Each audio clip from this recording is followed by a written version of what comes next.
If there's one track record Nintendo has managed to maintain in its recent years, it's the fact that they suck at naming their new consoles.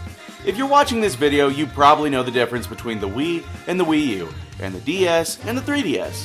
The problem is that a big chunk of Nintendo's audience's benefactors, parents of kids, may not see the difference and therefore won't buy little Tommy the next big thing. And in true Nintendo fashion, they've managed to keep the streak alive with the new 3DS XL.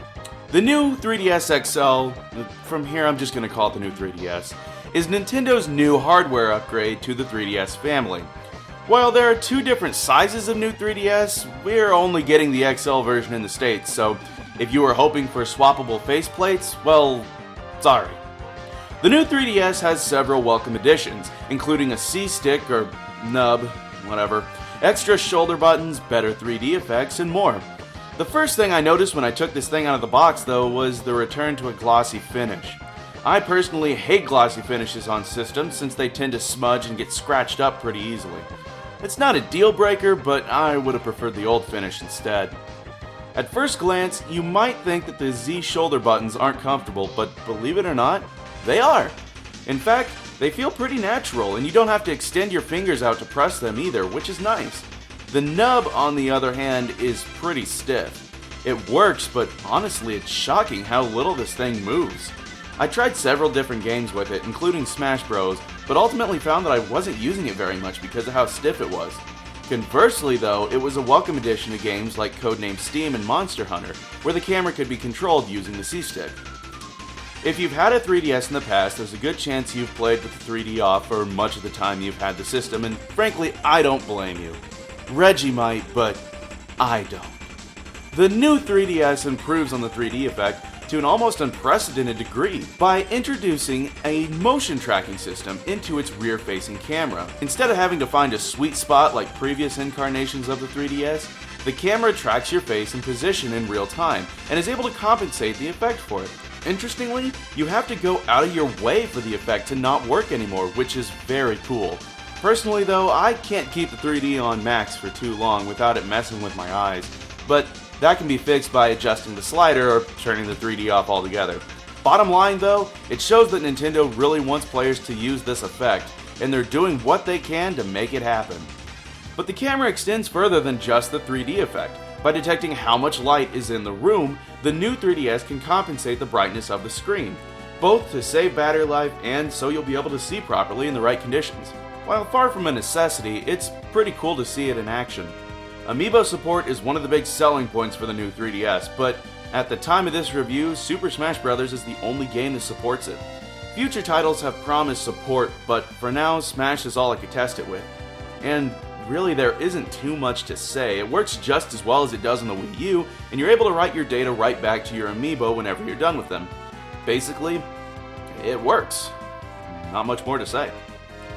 But possibly the biggest addition, and one you may not notice, is the new 3DS's horsepower. Specifically, it's much faster to load up games, apps, and more on the new 3DS. Thanks to this, Nintendo is promising some new 3DS exclusive titles in the future. As of now though, Smash Bros. Is the only game that I noticed it having the biggest difference on. On a normal 3DS, the game usually takes a good minute or more to load, but it's under 30 seconds on the new 3DS. While you might think that's still a bit much, consider the fact that it's slicing the load time in half, and you might have a better idea of what Nintendo can do with this in the future. Now I know I've spent this whole review so far discussing how great the new 3DS is, and that it's barely got any flaws, right? Wrong! Well, it wouldn't be Nintendo without taking a few steps back. First, the cartridge slot has changed locations. The only reason I bring this up is because I'm a little sketched out that it might get bumped and pop the game out at the bottom. For the most part, it looks like the cards are low enough to prevent this, but the possibility is there. Looming. Also, they changed the type of SD cards the system takes. Yeah, what the hell's up with this? Not only does it take micro SD cards instead of the normal size, you have to unscrew and pop off the back plate of the whole system just to get to it. I can't help but find it odd that they'd add an inconvenience like this to the system, especially if you've updated your SD card in the past. Guess you're just stuck with buying a new one. But let's talk about the system's greatest problem, or rather, the problem when upgrading to a new Nintendo system in general. In 2015, there are these crazy things that companies have when you buy things from them and use their services. We call those accounts. Now you would think that having something called a Nintendo ID, you could sign into a new system and re-download everything you have when you upgrade. Well, you'd be wrong. Instead, Nintendo has, and I kid you not, a 16-step process to transfer your crap from one 3DS to another.